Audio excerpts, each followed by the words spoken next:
बचपन के बात गे तू कहानी साथ गे अब कैसे जीवो बेटी जैनी पिया के साथ गे याद कर बचपन के बात गे तू कहानी साथ गे अब कैसे जीवो बेटी जाही पिया के साथ गे तब छोड़ के जाही गे बेटी दे के दिला में टेस गे तब छोड़ के जाही गे बेटी दे के दिला में टेस गे तोरा बिना कैसे के जीवा बेटी जाही पिया के देश गे तोरा बिना कैसे के जीवा बेटी जाही पिया के देश गे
तोरा बिना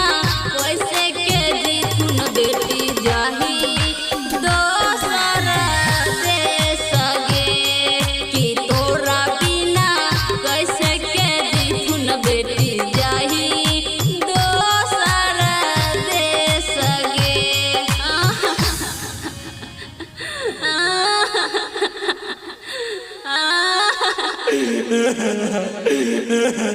बिना रिकॉर्डिंग